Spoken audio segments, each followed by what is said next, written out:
সন্থাৰ কেন্দ্ৰীয় কমিটি আৰু আটাইবিলাক অসমৰ যিমান জিলা কমিটি আছে আমি আজি 3 ঘণ্টীয়া ধৰ্ণা কাৰ্যসূচী সিট ইন ডেমনষ্ট্ৰেশ্যন আমি কাৰ্যসূচী ৰূপায়ণ কৰিছোঁ। খুব দুখেৰে আৰু ক্ষোভেৰে এই কথা স্পষ্ট আকাৰে আমি ক'ব বিচাৰিছোঁ যে শিক্ষা মৌলিক অধিকাৰ হয় 2009 ৰাষ্ট্ৰীয় শিক্ষা নীতি মাতৃভাষাৰ ওপৰত গুৰুত্ব প্ৰদান কৰিছে 2020 আৰু তৎসত্ত্বেও যোৱা 2021 পৰা অসম চৰকাৰৰ লগত কেইবালানি বড়ো সাহিত্য সভা নিখিল বড়ো ছাত্ৰ সন্থা বড়ো মাধ্যমৰ মাতৃভাষা মাধ্যমৰ যিবিলাক সমস্যাসমূহ আছে আমি আলোচনাত মিলিত হ'লোঁ। প্ৰায় 5বাৰকে ইয়াৰ মাইনুটছ ওলোৱা হ'ল, চৰকাৰে আমাক প্ৰতিশ্ৰুতি প্ৰদান কৰিলে, কিন্তু আজি আমি অনিচ্ছা সত্ত্বেও আমাৰ মনে বিচৰা নাই, তথাপিও আমি ধৰ্ণাত বহিব লগা হৈছে। আৰু চৰকাৰে নকৰোঁ বুলি কোৱা নাই, নহ'ব বুলিও কোৱা নাই, হ'ব বুলিও কৈছে, কিন্তু সময়ত কাম কৰা নাই, টাইম ডিলে হৈছে, যথেষ্ট ডিলে হ'ল। আমি যদি এসাঁজ ভাত নাখাওঁ, এগিলাচ পানী যদি নাখাওঁ, আমি গোটেই দিনটোও থাকিব পাৰিম বা আমি দুদিনলৈকেও থাকিব পাৰিম, কিন্তু শিক্ষা যদি বছৰে বছৰে মৌলিক অধিকাৰৰ পৰা যদি আমি বঞ্চিত হওঁ আৰু ৰাষ্ট্ৰীয় শিক্ষা নীতি আধাৰত মাতৃভাষা মাধ্যমক যি গুৰুত্ব আৰোপ কৰিছে তাৰ পৰা যদি আমি বঞ্চিত হওঁ, বড়ো মাধ্যম অসমৰ দ্বিতীয় সৰ্ববৃহৎ মাতৃভাষা মাধ্যম আৰু ইয়াত আজি 101টা যি হায়াৰ ছেকেণ্ডাৰী বড়ো মাধ্যমৰ আপগ্ৰেডেশ্যনৰ কথা প্ৰতিশ্ৰুতি দিছিল, সেই প্ৰতিশ্ৰুতি মতে পষ্ট ক্ৰিয়েশ্যন কৰিব লগা আছিল, কোনো কাম চৰকাৰে কৰা নাই। 95টা যিখিনি আপগ্ৰেডেশ্যন কৰা হ'ল তাতে পষ্ট ক্ৰিয়েশ্যন কৰা হোৱা নাই আৰু 35খন বড়ো মাধ্যমৰ হাইস্কুল মডেল হাইস্কুল স্থাপনৰ কথা আছিল, সেইটো কৰা নাই। CTET অসমে টেট নাপাতে বুলি কৈছে, CTETৰ যোগেদি শিক্ষক নিযুক্তি প্ৰদান কৰিব আৰু CTETত বড়ো লেংগুৱেজ 1 হিচাপে তাত স্থান পাব লাগিছিল। আৰু যদি CTETত বড়ো লেংগুৱেজ 1 আমাৰ ছাত্ৰ ছাত্ৰী কেণ্ডিডেটে যদি দিব নোৱাৰে, তেতিয়াহ'লে বড়ো মাধ্যমৰ শিক্ষক ক'ৰ পৰা আহিব? সেইটো আমাৰ এটা মূল প্ৰশ্ন। ইফালে আছাম জুডিচিয়েল ছাৰ্ভিচ গ্ৰেড 3 তাত বড়োক অন্তৰ্ভুক্ত কৰিব লাগে।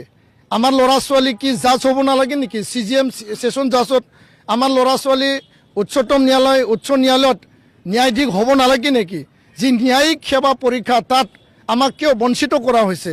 আমি বাৰম্বাৰ ক'লোঁ চৰকাৰক, আমি গুৱাহাটী উচ্চ ন্যায়ালয়কো কৈছোঁ, সন্মানীয় ৰেজিষ্ট্ৰাৰ ডাঙৰীয়াক কৈছোঁ, কিন্তু তেওঁলোকে সেই কাৰ্যকৰী কাম কৰা নাই। শিক্ষক নিযুক্তি কৰিব লাগে, বিদ্যালয় প্ৰাদেশিকৰণৰ কাম আধৰুৱা হৈ থাকিল আৰু SCRTত লেকচাৰাৰ নিয়োগ কৰিব লাগে, অসম পাঠ্যপুথি নিগম আয়োগত তাত একাডেমিক অফিচাৰ লাগে, সেৱা বৰ্তমানৰ আছাম স্কুল এডুকেশ্যন বোৰ্ড নতুনকৈ যি গঠন কৰিছে তাত একাডেমিক অফিচাৰ লাগে। ক্লাছ 12লৈকে বড়ো মাধ্যম আছে, ক্লাছ 10লৈকে বড়ো মাধ্যম আছে, মেট্ৰিক হায়াৰ ছেকেণ্ডাৰী ফাইনেল লিখিবলৈ গৈ আছে, কিন্তু আমাৰ একাডেমিক যদি অফিচাৰ নাই, প্ৰশ্ন কাকত কেনেকৈ শুদ্ধ হ'ব, পাঠ্যপুথি কেনেকৈ শুদ্ধ হ'ব? সেই কথাবিলাক আমাৰ মনত দুখ দিছে। আমি খুব ক্ষোভেৰে ক'ব বিচাৰিছোঁ, আমি বাধ্য হৈছোঁ আচলতে। আৰু ইয়াৰ কাৰণে এই নতুন বছৰত আজি 8 তাৰিখত আমি সকলো জিলা সদৰত 3 ঘণ্টীয়া আমি এই ধৰ্ণা কাৰ্যসূচী আমি ৰূপায়ণ কৰিব লগা হৈছে। আশা কৰিছোঁ মুখ্যমন্ত্ৰী ডাঙৰীয়াই তেওঁ মন যিহেতু বহল, সকলোৱে জানে আৰু এইটো সৰু সৰু বিষয়, সেই সৰু সৰু বিষয়বিলাক বহল মনৰ মুখ্যমন্ত্ৰী ডাঙৰীয়াই নিশ্চয় ইণ্টাৰভেনশ্যন কৰিব, সমস্যা সমাধানৰ কাৰণে তেওঁ বাস্তৱিক এটা নীতিৰে তেওঁ আগবাঢ়িব আৰু এই দীঘলীয়া যি এটা সমস্যা, সেই সমস্যাৰ সমাধান পাব বুলি আমি দৃঢ় বিশ্বাসী আশাবাদী। তাকে আমি চৰকাৰক আমাৰ গণতান্ত্ৰিক আৱাজ, শান্তিপূৰ্ণ আৱাজ চৰকাৰৰ কাণত শুনাবলৈ আজি আমি এই 3 ঘণ্টীয়া ধৰ্ণা সিট ইন ডেমনষ্ট্ৰেশ্যন কাৰ্যসূচী আমি ৰূপায়ণ কৰিছোঁ। ধন্যবাদ। চৰকাৰে গুৰুত্ব নিদিয়া নহয়, চৰকাৰে গুৰুত্ব দিয়ে, চৰকাৰে আলোচনাত মাতে, চৰকাৰে মাইনুটছ বনায়। এতিয়া বিষয়াসকলে গুৰুত্ব নিদিয়ে না চৰকাৰে গুৰুত্ব নিদিয়ে, সেই কথাটো আমি বুজিবলৈ টান পাইছোঁ।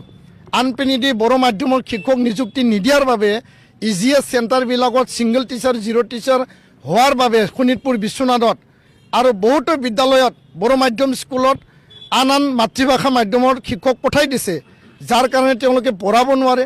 আমি ট্ৰেন্সফাৰৰ লিষ্ট বাৰম্বাৰ দিছোঁ, এবাৰ নহয় 10 বাৰ দিছোঁ, কিন্তু তাত তেওঁলোকে এইটো সাল সলনি কৰাৰ কাৰণে কোনো মানে দায়িত্ব নলয়। আৰু ইয়াত DO BO inspector of school তেওঁলোকৰ এটা মানে অন্তৰালত কি ষড়যন্ত্ৰ আছে আমি নাজানো। বড়ো মাধ্যম নিষেধ কৰা, বড়ো মাধ্যম ধ্বংস কৰা, বড়ো মাধ্যম মানে শেষ কৰাৰ কাৰণেহে পৰিকল্পনা কৰাৰ নিচিনা আমাৰ বিবেচিত হয়।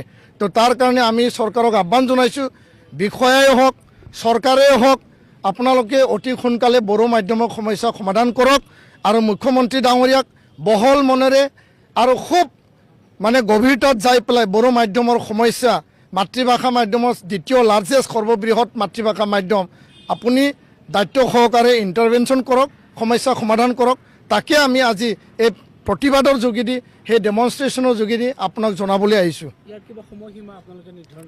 নাই, আমি মানে আশা কৰিছোঁ অহা বাজেট ছেশ্যনৰ আগে আমাৰ বিদ্যালয় প্ৰাদেশিকৰণেই হওক, শিক্ষক নিযুক্তি কথাই হওক, পোষ্ট ক্ৰিয়েশ্যনৰ কথাই হওক আৰু মডেল হাইস্কুল বড়ো মাধ্যমৰ স্থাপনৰ কথাই হওক, জুডিচিয়েল ছাৰ্ভিচ সেৱাত বড়ো নিযুক্তি দিয়া ভাষা হিচাপে বা CTET-ত লেংগুৱেজ 1 হিচাপে নিযুক্তি দিয়া সকলো কাম এই অহা 2-3 মাহত সমাপ্ত কৰিব লাগে। আৰু শিক্ষা মৌলিক অধিকাৰ হয়। ভাৰতবৰ্ষৰ দেশৰ প্ৰধানমন্ত্ৰী ডাঙৰীয়া, গৃহমন্ত্ৰী ডাঙৰীয়া ৰাষ্ট্ৰীয় শিক্ষা নীতিৰ যোগেদি মাতৃভাষা মাধ্যমক গুৰুত্ব প্ৰদান কৰিছে।